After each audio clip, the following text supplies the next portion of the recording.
Welcome. It's a pleasure to address you, the participants of the second International Conference on Agroecology and Organic Agriculture in Chile, in the Araucanía region. We're happy to see such a young and enthusiastic generation supportive of an event like this one, organized by AgroMapu with the unwavering commitment of Rodrigo Rojas and his team. Thank you so much.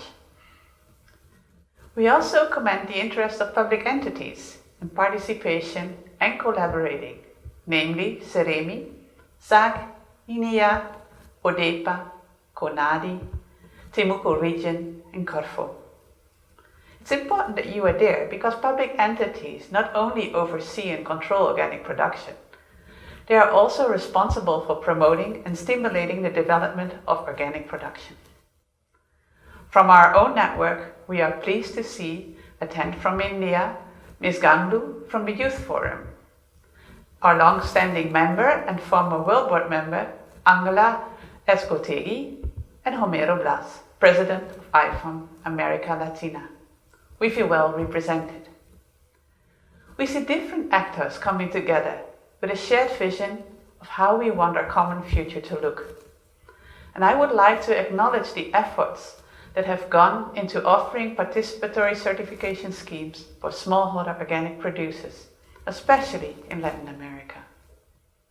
The Memorandum of Understanding, signed with Brazil, marks a new chapter for bilateral agreements removing restrictions by recognizing both forms of organic certification, third-party certification and first-party certification, meaning participatory guarantee systems.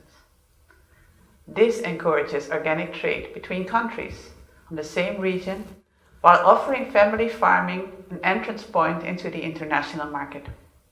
It also means that as organic practices are adopted more and more, we increase our positive impact on people and the planet, contributing therewith to the achievement of the Global Sustainable Development Goals.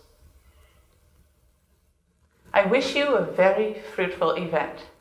May it provide inspiration for new projects of cooperation that reflect the diversity of the organic and agroecological movement of Chile.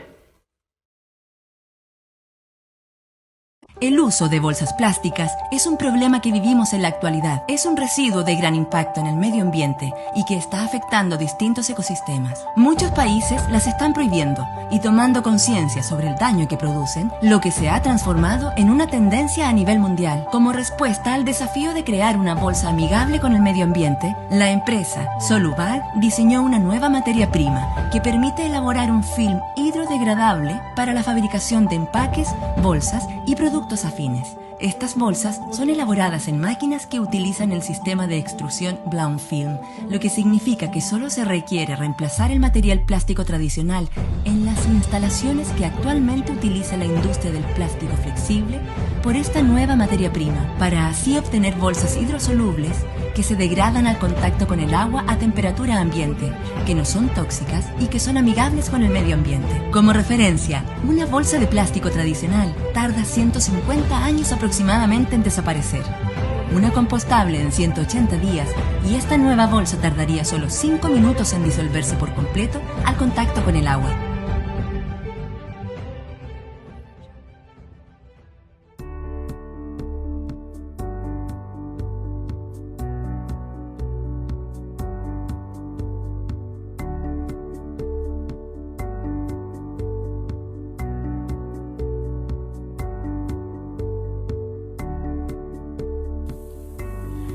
Perfecto, cuando son exactamente las 5 de la tarde con 22 minutos, seguimos a través de Soy Carahue TV Streaming, revisando lo que es esta jornada, una de las 2 días de esta jornada del segundo seminario de Agricultura Orgánica Chile 2019, con tremendos invitados acá en la ciudad de Temuco, capital de la 9ª región de la Araucanía, y usted lo está disfrutando en este momento a través de la streaming Soy Carahue TV.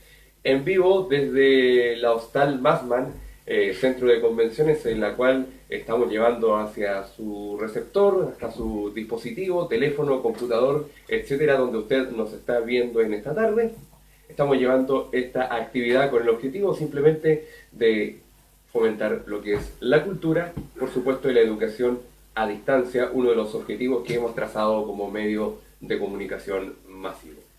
Y pues bien, continuando con las presentaciones, ya la penúltima presentación de esta tarde, ustedes se preguntarán cuántas presentaciones vienen más.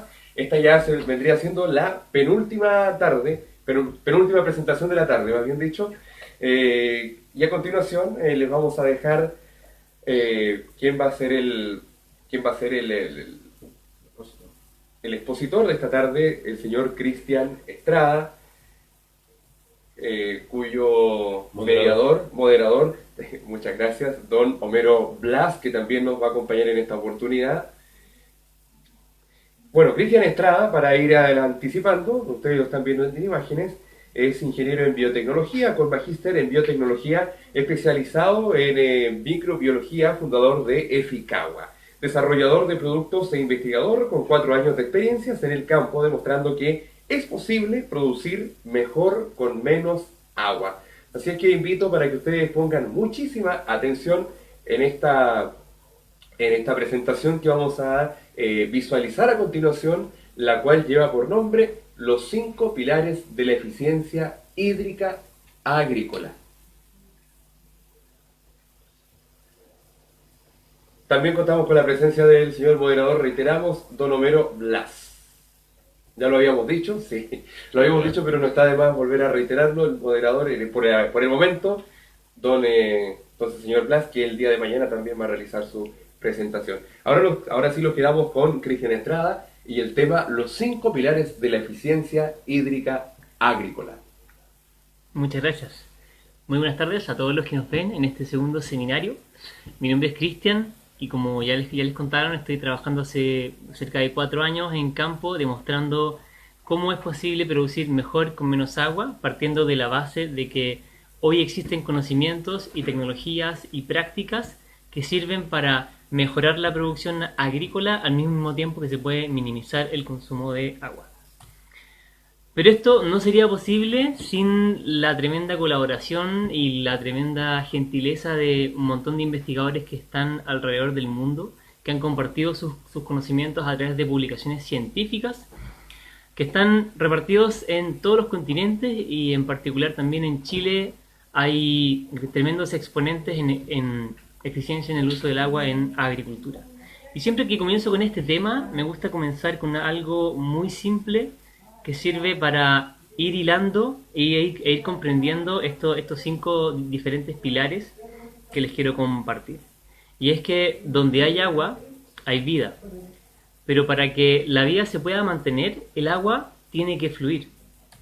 Y nosotros tenemos una suerte gigante porque tenemos un corazón que nos ayuda a bombear toda esa agua por el cuerpo, que la mantiene fluyendo, pero las plantas no tienen la misma suerte, porque las plantas no tienen corazón. Entonces, ¿cómo hacen las plantas para mover esta cantidad de agua para que las mantenga con vida? Bueno, esto ha sido explicado en un proceso que se llama transpiración, en donde básicamente el agua mueve el agua desde el suelo hacia el aire y de todo ese volumen de agua que pasa por su cuerpo, que se transforma en raíces, en tronco, en follaje y en frutos, cerca de un 1% se convierte en biomasa. Entonces, aquí es donde cabe repreguntarnos qué estamos entendiendo por eficiencia, entendiendo que las plantas usan tan poca agua para convertirla en lo que queremos conseguir de ellas. Y a nosotros nos gusta entenderlo como la relación entre el volumen de agua que se extrae y el volumen de agua que es aprovechado efectivamente por la planta.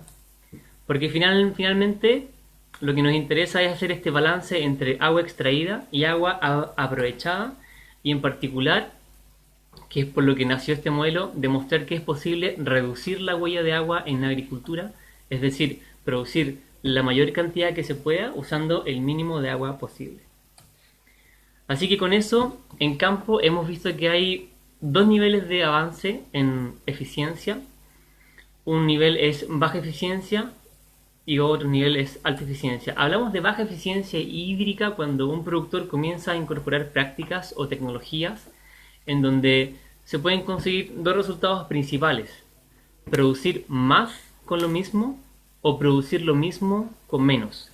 Y luego, en una segunda etapa, cuando ya hay un mejor conocimiento del suelo y del manejo del agua, es donde se puede generar un contexto de alta eficiencia hídrica en donde un productor podría avanzar hasta conseguir la máxima producción con el mínimo consumo de agua. Y esto es particularmente importante en zonas que hoy sufren de sequía, que hoy cuentan con poco acceso al agua, o personas que están altamente interesadas en valorizar el agua. Así que lo que les voy a compartir hoy se divide en estos 5 pilares que ya ven en pantalla. El primero tiene que ver con la conducción, el segundo con la retención de agua en el suelo, el tercero con la absorción de agua desde las raíces, el cuarto con la decisión de riego y el quinto con la calidad de agua. Así que voy a detenerme en cada uno de estos para explicar brevemente en qué consiste. Cuando hablamos de conducción de agua y pensamos que el agua sale desde la fuente, podemos dividirlo en dos grandes áreas. Una es fuera del predio, fuera de la finca, fuera de la parcela.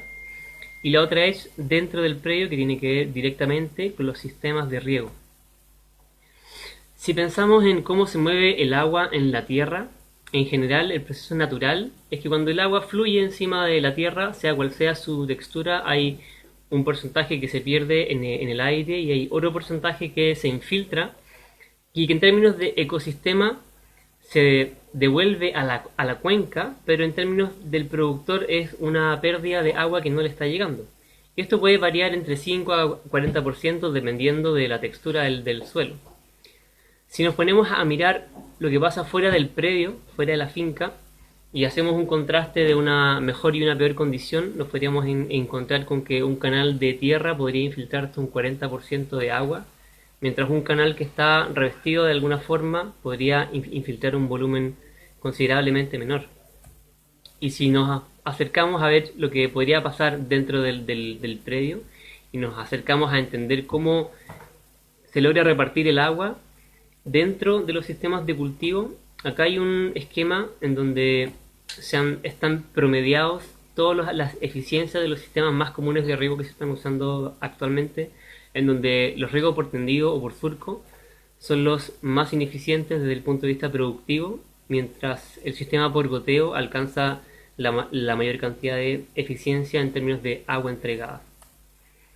Y si lo llevamos a un plano práctico, si lo llevamos a un ejemplo comparativo, si en un contexto tenemos un canal en donde el agua nos llega por un canal con surco y tenemos un sistema de riego por surco o por tendido, y con eso podemos regar 1 hectárea, con esa misma cantidad de agua, si la cambiamos a un contexto de un canal revestido y a un sistema de riego tecnificado, podríamos regar con la misma cantidad de agua hasta 2,8 hectáreas, solamente cambiando la forma en que estamos transportando el agua desde la fuente al huerto.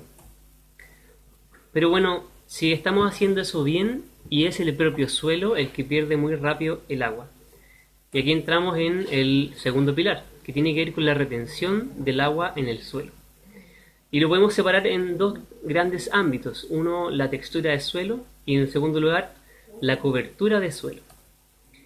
Si hacemos un paréntesis técnico y recordamos cómo está compuesto el suelo, estas 3 grandes partículas que se combinan generan diferentes relaciones con el agua en el suelo que son importantes de entender, considerando que queremos mejorar la retención en ese contexto.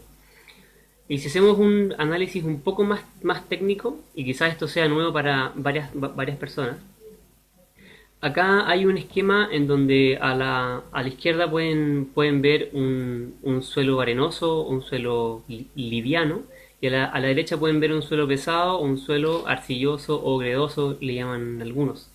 El suelo liviano, algunos también le llaman secante, porque pierde muy rápido el agua.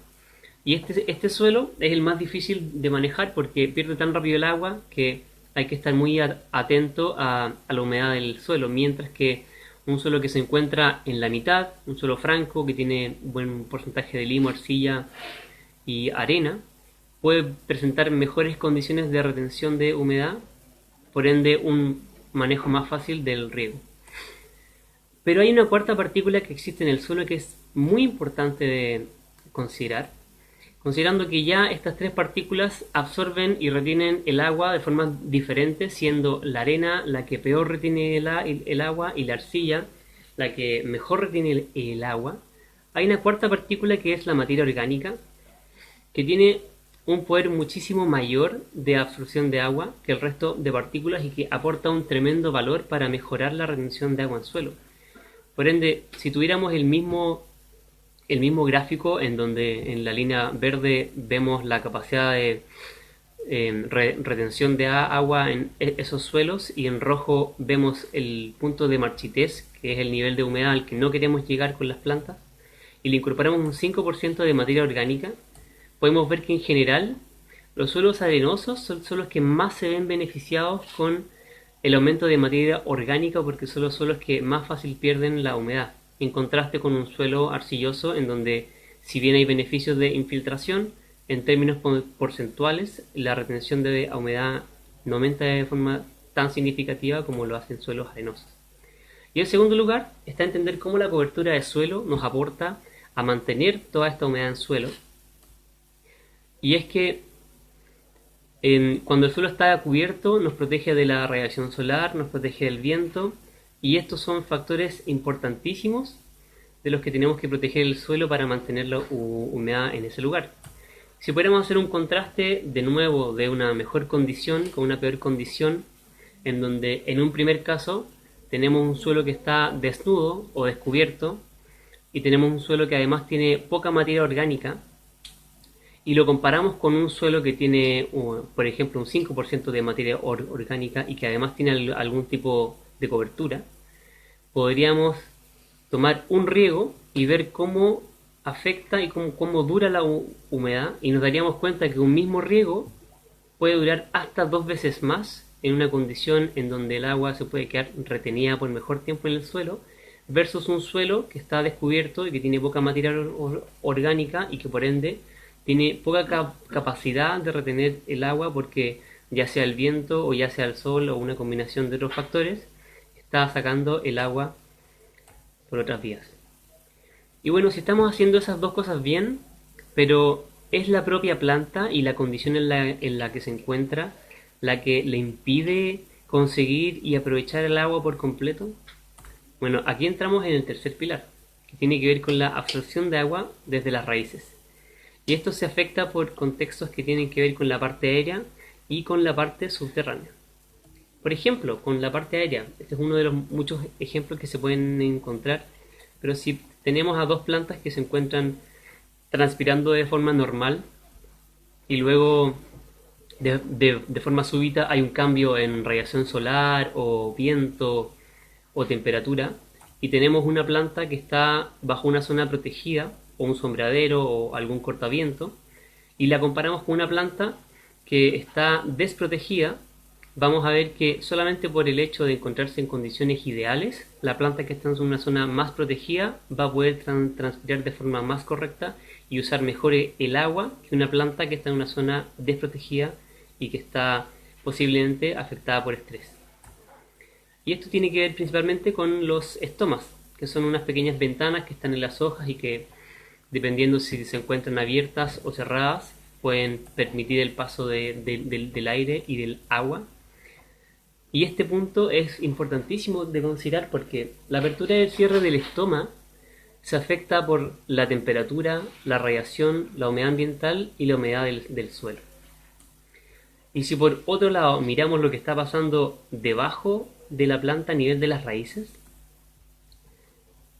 y comparamos una planta que está en un suelo con poca actividad biológica, un suelo que tiene las raíces poco desarrolladas, y la comparamos con una planta que se encuentra en un suelo que está vivo, que tiene, por ejemplo, un sistema de micorrizas viviente, y comparamos las tasas de transpiración, podemos ver que el sistema que se encuentra con micorrizas puede movilizar el agua de una forma mucho más efectiva, porque la planta alcanza lugares del suelo que normalmente no podría alcanzar, porque las raicillas están más desarrolladas y porque este sistema de ayuda mutua que se genera con las micorrizas, que son hongos benéficos, permiten que el agua se pueda mover de mejor manera.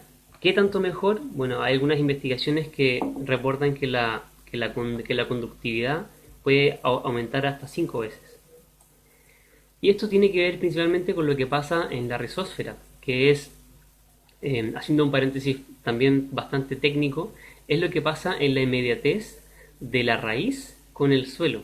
Porque en este nivel la raíz convive con bacterias, con hongos y con otros seres microscópicos que afectan la forma en que la planta se relaciona con el suelo, se relaciona con el agua y se relaciona con los nutrientes.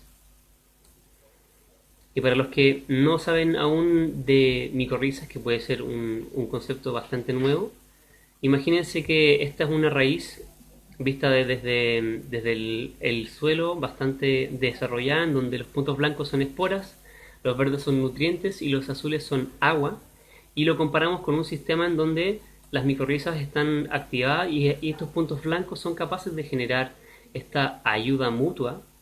Vemos cómo la raíz puede alcanzar mayor volumen de suelo y llegar a lugares para conseguir nutrientes y agua que pueden ser transportados con la ayuda de las micorrizas, que de otra forma no sería posible.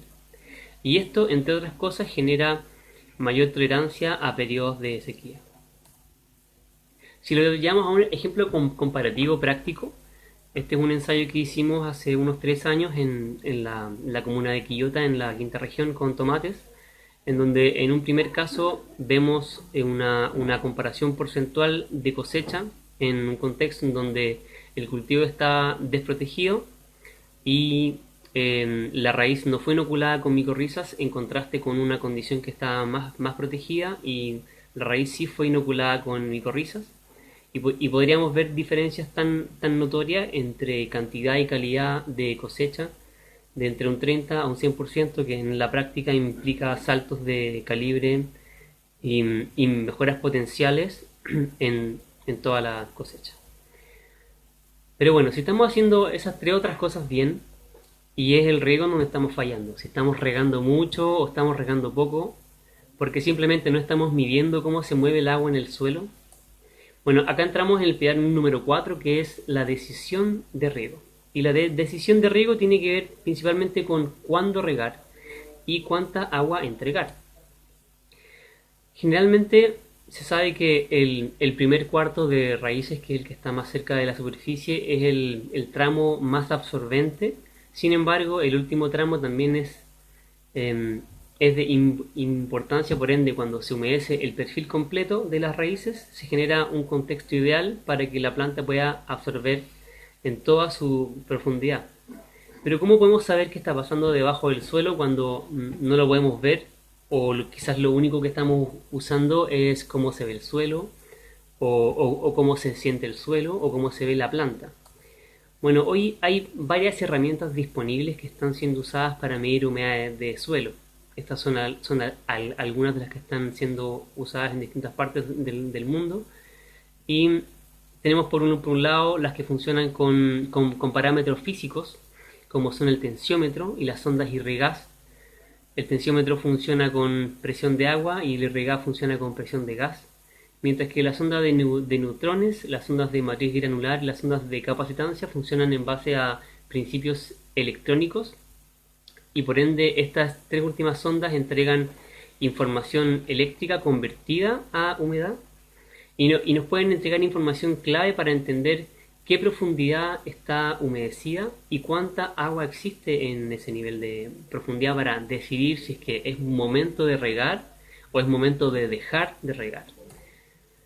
¿Por qué es importante esto? Porque también hay un proceso de interpretación de información que es lo más clave cuando se incorporan tecnologías que entreguen información en este tipo de cifras. Por ende, antes de usar estas herramientas, es clave aprender a entender qué es lo que significan los números que estamos viendo, ya sean en tensiómetros o en sondas que funcionan de forma electrónica. A modo de ejemplo comparativo, si pensamos en las 3 condiciones que se pueden dar, que son regar bien para arriba, regar bien para abajo, regar mal porque nos falta agua, regar mal porque nos pasamos en el agua y regar adecuadamente, podríamos ver un perfil humedecido así si hiciéramos un análisis en suelo. El primer caso es lo que ocurre generalmente en zonas donde abunda el agua, se incurren en sobreriego, es decir, se entrega más agua de lo que la planta necesita, y eso también puede llevar a contextos adversos porque dependiendo del tipo de suelo, el agua puede desplazar el oxígeno o hacer más difícil el ingreso de oxígeno, que es importantísimo para las funciones de la raíz, y generar hipoxia, que puede derivar en otros problemas, o regar menos de lo que la planta requiere, y esto puede darse en zonas en donde falta el agua, con la visión de que, bueno, si tengo poca agua voy a usar justo lo necesario, y ese justo lo necesario podría ser un riego deficiente. En cambio, si estamos midiendo la humedad en suelo y si estamos entendiendo hasta qué profundidad está llegando el riego, podemos entender exactamente cuándo es el momento de regar y cuánta agua debemos entregar, conociendo cuál es el contexto del suelo y la velocidad de absorción de la planta. Finalmente, llegamos a la última pregunta, que es que, bueno, si estamos haciendo todo lo anterior bien, pero es mi propia agua que estoy usando para el riego la que no me sirve o no es la mejor para el cultivo. Y acá entramos en el pilar 5, que tiene que ver con la calidad de agua. La calidad de agua tiene que ver con las moléculas importantes que afectan el metabolismo de la planta. Por ejemplo, las moléculas de hidrógeno, que se miden con el pH, las sales, que se miden de forma indirecta con la conductividad eléctrica, y el oxígeno presente, que se miden a través de miligramos por litro. Y de todas estas mediciones, el oxígeno es la que se ha ido integrando últimamente, dada la relevancia en entendiendo su acción a nivel molecular, a nivel de raíz. ¿Por qué es importante el pH? Bueno, porque los rangos de pH definen en el suelo y en el agua cuáles son las especies de plantas que se pueden cultivar con mejor resultado. ¿Y por qué es importante la conductividad eléctrica? Porque al igual que el pH, hay plantas que se comportan de forma distinta frente a salinidad, y la salinidad ya ha sido muy definida en categorías desde salinidad baja a salinidad alta.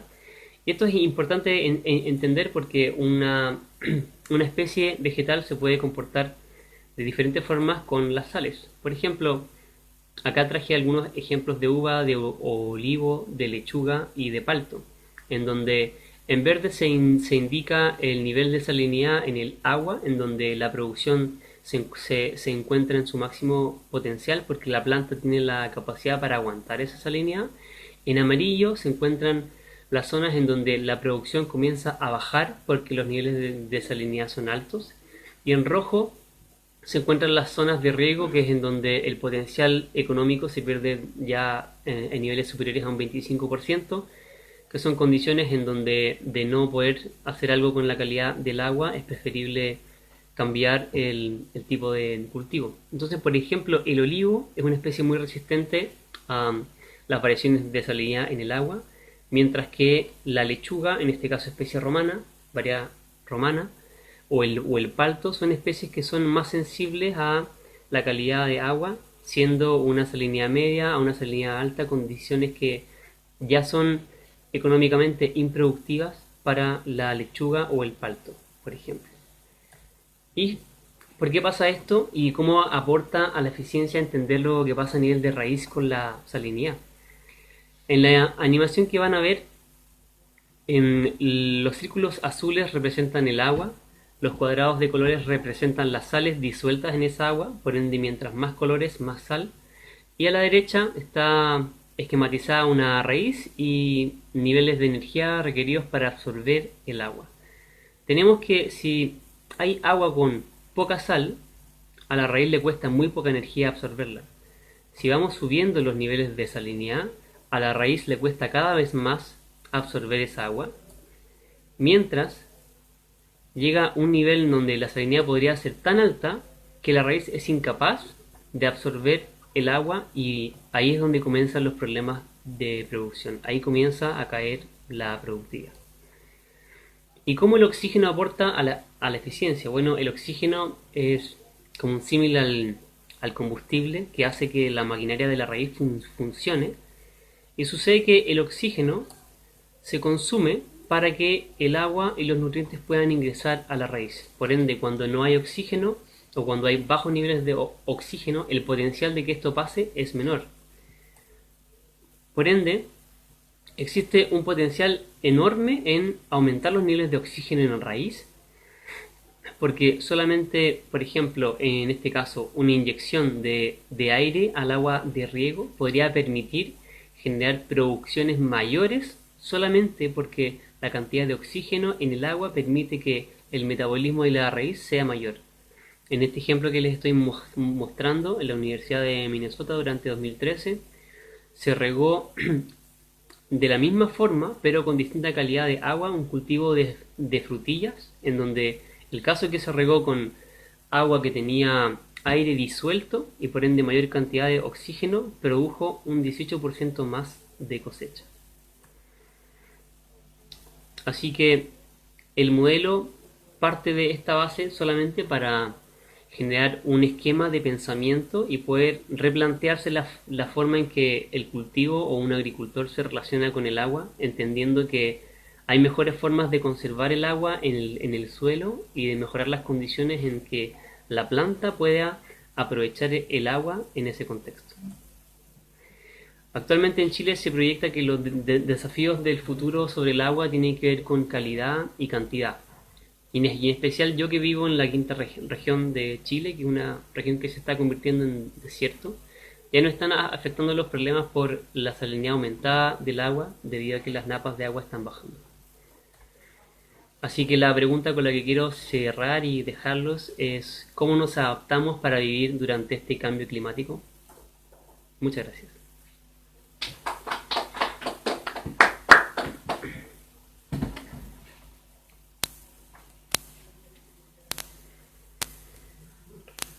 Pues muchas gracias, ingeniero Cristian, por este tema tan importante. Pues lamentamos el poco tiempo, ¿verdad?, para este gran tema que hoy nos explicaste. Y bueno, para ampliar un poquito más el tema, cuéntanos de las tecnologías que pueden aplicarse en estos 5 pilares que nos comentaste. ¿Qué tecnologías están disponibles para aplicarlas? Perfecto. Bueno, voy a volver al esquema. Dentro de todos estos ámbitos, siento que el ámbito que está más desarrollado en cuanto a tecnologías disponibles tiene que ver con la conducción de agua, porque hoy ya están disponibles sistemas de riego de goteo subterráneo que llevan a un nivel de eficiencia muy alta la entrega de agua, porque al ponerlo debajo del suelo evitas los factores de evaporación, y si entregas con precisión ese riego podrías asegurarte de que el 100% de agua se está entregando a la raíz. Entonces hoy en Israel, en países donde la tienen peor que Chile, ya se están integrando sistemas de riego subterráneo por goteo, que es una tremenda tecnología, pero que tiene un costo de inversión alto inicialmente. En cuanto a retención de agua en suelo, las tecnologías disponibles son más conocidas, por ejemplo, el compost, como un insumo que se puede incorporar al suelo, pero también hay otros desarrollos que han avanzado más hacia formas en que se puede acelerar este efecto de materia orgánica en suelo, que tiene que ver, por ejemplo, con los biocarbones y por ejemplo con hidrogeles que vengan de fuentes que son biodegradables. En términos de absorción, también hay muchas alternativas, por ejemplo los bioestimulantes que están disponibles en el mercado hoy a base de moléculas de algas, de péptidos, incluso de consorcios bacterianos o micorrizas que pueden ayudar a las plantas a mejorar el desarrollo de raíz. Y cuando pensamos en la parte aérea, bueno, hay sectores en donde ya se está haciendo cada vez más atractivo el uso de zonas protegidas, porque ya se está valorando el hecho de que la protección contra el sol, de radiaciones excesivas, o la protección contra el viento, pensando en zonas que usan cortaviento, el solo hecho de prevenir ese impacto, de mitigar la pérdida por estos factores, puede tener un impacto muy grande en productividad. En cuanto a decisión de riego, en Chile en particular, las sondas que están entrando con mayor esfuerzo son las sondas FDR, que son las sondas de capacitancia. Y aquí hay dos tipos de sondas. Hay unas varas que se quedan enterradas y que tienen multisensores. Por ende, miden de una vez a diferentes profundidades. Y hay otros que son como unos enchufes que van puestos en diferentes profundidades que también sirven para medir la humedad en diferentes profundidad. Y eso combinado con datos de clima, hoy están entregando a productores que han integrado esta tecnología, están entregando información que permite una mejor toma de decisión sobre cuándo realmente la planta necesita el agua, y en particular en el sector frutícola ha tenido mucho impacto con casos que van de entre 10% de ahorro en agua hasta 40% según empresas grandes que hemos contactado. Y eso es solamente por saber cuándo y cuánto regar, porque generalmente estaban incurriendo en un exceso de riego. Y en cuanto a calidad de agua, este es el parámetro más complicado, porque actualmente las tecnologías que tienen que ver con calidad de agua están enfocadas en reducir la cantidad de sales o mejorar el pH, pero a una escala que es mayor a la que un productor pequeño podría acceder.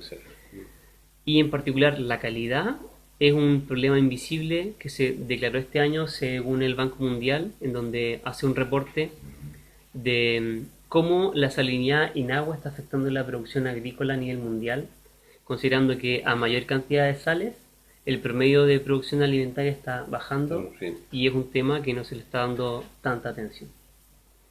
Sí, está ligado a la desertificación Sí. de los suelos, ¿no?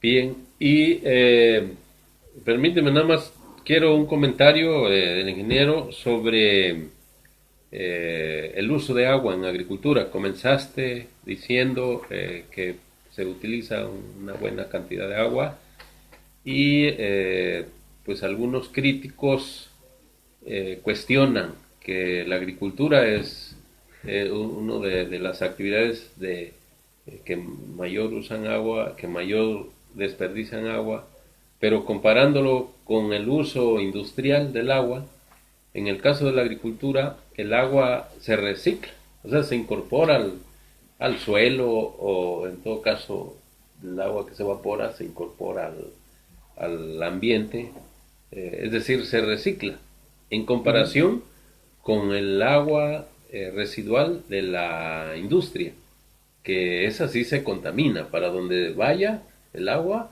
va contaminada, y entonces ahí sí es una pérdida de agua. Este diferente uso, ¿qué opinión tienes de la crítica hacia el uso del agua en la agricultura contra el agua industrial? O sea, sí está bien la crítica, pero por una parte no es tan correcto que la agricultura es quien desperdicia más agua. Sí, para mí es complejo hoy porque tiene muchas aristas. Voy a intentar simplificarlo lo que más pueda. Dentro de los estudios que se han hecho sobre quién usa el agua en el mundo, pensando en agua extraída, no agua que cae como lluvia, el agua extraída a nivel mundial, el promedio de extracción, el 70% va para la agricultura, cerca de un 20% para el sector industrial, y ahí se incluye la minería, y cerca de un 10% para el sector doméstico, saneamiento. Dentro de esas tres, y esto lo cruzo un poco con la huella de agua, entendiendo la huella de agua, que es una integración entre la huella de agua azul, que es el agua extraída, la huella de agua verde, que es el agua caída, agua de lluvia, y la huella de agua gris, que es el agua contaminada, que tú dices. Entonces, si bien la agricultura usa una huella de agua azul que es muy alta, la industria tiene una huella gris que también es muy alta, porque contamina. Claro. Entonces ahí el conflicto particular es cómo cada país define los niveles permitidos de contaminación de agua en los efluentes de las industrias. Porque el agua gris tiene que ver con cuánta agua tengo que usar para diluir estos contaminantes hasta un estándar ambiental de calidad. Si el estándar ambiental de calidad de Chile es este, y el de Guatemala es este, y el de México es este, bueno, hay alguien que está contaminando más legalmente. Gracias. Entonces, esa es una pregunta compleja. Ok. No, pues muchas gracias, justo eso queríamos escuchar. Y tenemos una pregunta acá del público. Adelante. Bueno, muy interesante. La pregunta es concreta. Para acercarte un poquito. Ah. Puedes acercarte para que Para que me- Para que se se escuche el escuche micrófono. Ya. el auditorio. La pregunta es Sí, perfecto. bastante simple en términos de ¿cuál es tu consejo en relación al uso de algas? Y la segunda es ¿cómo actúan las algas para hacer más eficiente el uso del agua? Ok. Bueno, respecto del uso de algas, podemos separarlo en dos categorías. Una es los extractos de alga, sean péptidos de alga, o fitohormonas, algún elemento en particular, o el alga completa como tal. Respecto de las investigaciones disponibles en uso de alga completa, hay experiencias súper interesantes en comunidades costeras que tienen acceso al uso de algas porque están en zonas agrícolas que generalmente tienen una textura de suelo muy arenosa y que ellos han visto valor en integrar algas a los sistemas productivos por el efecto de retención de agua que generan en suelo. ¿Y por qué generan retención de agua? Porque las algas tienen una serie de biopolímeros que mejoran la interacción de agua con suelo y también de intercambio catiónico, además de entregar algunos micronutrientes y hormonas vegetales. Por ende, desde ese punto de vista hay buenas experiencias. El pero está en cuál es la cantidad de alga que se incorpora, entendiendo que el alga, si no se lava, viene con una cantidad de sales importante. Entonces ahí hay que hacer una comprensión de dónde estoy sacando el alga. Si lo estoy sacando del mar, bueno, hay que sacar una cantidad de sales importante, un lavado antes de incorporar, o secar, lavar, trozar e incorporar. Y por el otro lado, los péptidos o las moléculas que se obtienen a partir de algas, esos tienen generalmente efecto en cómo se estimula el desarrollo de los pelos radiculares o las raíces laterales generalmente, y tienen un efecto final en la densidad para estimular la absorción de las raíces. Entonces, por un lado, tenemos el efecto completo de mejorar la retención de humedad en suelo, y por el otro, tenemos la estimulación en el desarrollo del sistema radicular, principalmente de los pelos radiculares, que son los absorbentes.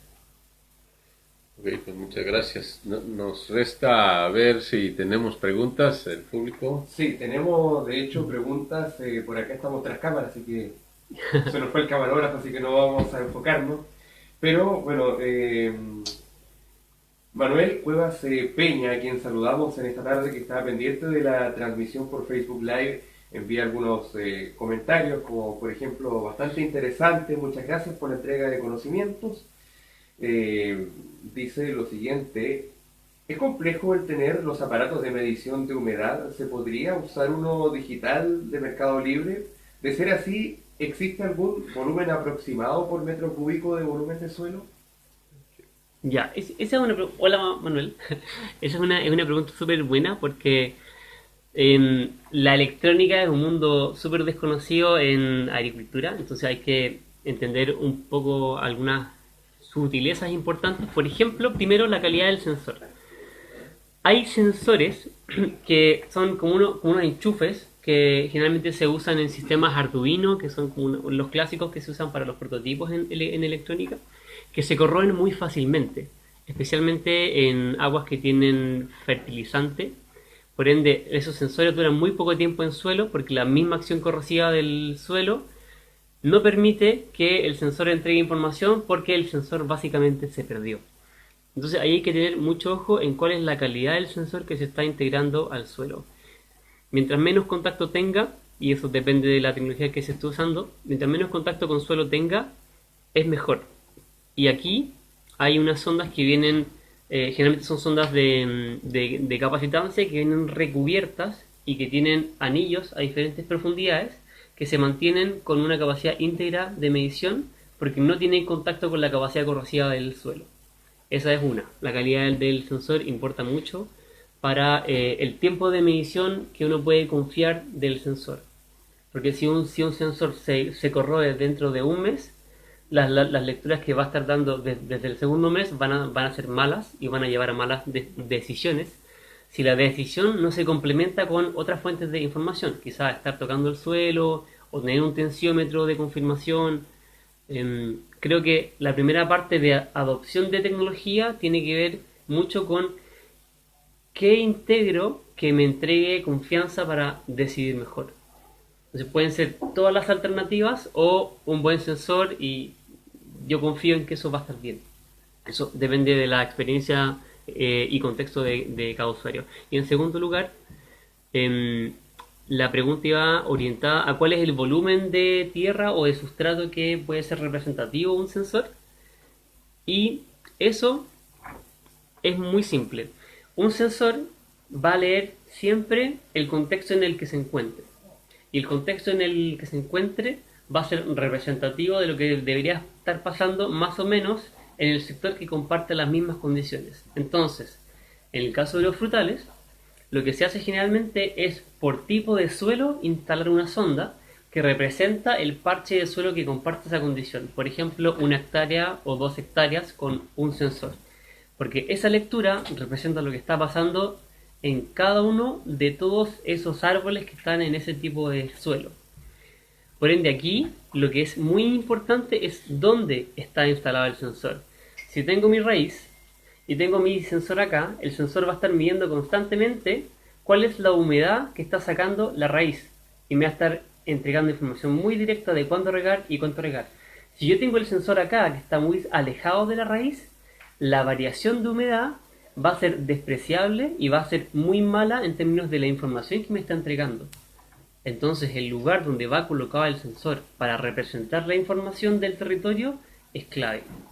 Por ende, la pregunta de cuánto volumen o sustrato puede representar un sensor es infinita dependiendo de la condición en la que tú tengas tu cultivo. Si todo tu campo tiene el mismo suelo, una sonda basta. Si tu campo tiene 10 tipos de suelo, vas a necesitar 10 sondas que te representen la realidad de cada uno de esos suelos.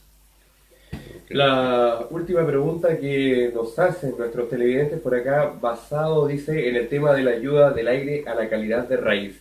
¿Sería posible que para el cultivo de papas se pudiera mezclar un suelo arcillo con un tipo de paja? En general, las experiencias que he revisado en donde se integra materia orgánica a suelos arcillosos tiene muy buenos resultados, principalmente por el nivel de aireación que puede generar en el suelo. En general, lo que yo he revisado, y quizás alguien acá con experiencias en suelos arcillosos pueda confirmar, es que la adición de materia orgánica a suelos arcillosos mejora la infiltración y por ende la aireación que tiene ese suelo. Así que en general es una buena práctica.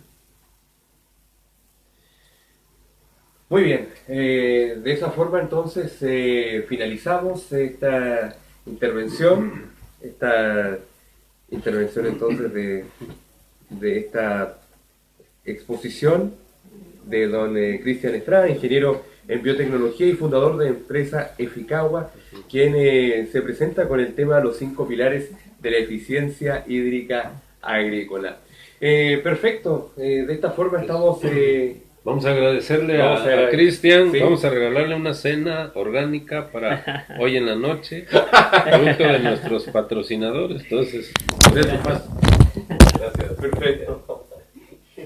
Perfecto, profesor. Bueno, a todos nuestros queridos televidentes, por el momento les invitamos, recuerden que nos queda una última exposición para cerrar este ciclo de en lo que es exposiciones en este segundo seminario internacional de agricultura orgánica de Chile 2019. Recuerden, el día de hoy ya hemos tenido estas exposiciones, el día de mañana continuamos nuevamente con más exposiciones, pero les invitamos a que nos vamos a separar unos instantes, pero al regreso vamos a continuar porque nos queda una que, como dicen por ahí, la última es la mejor.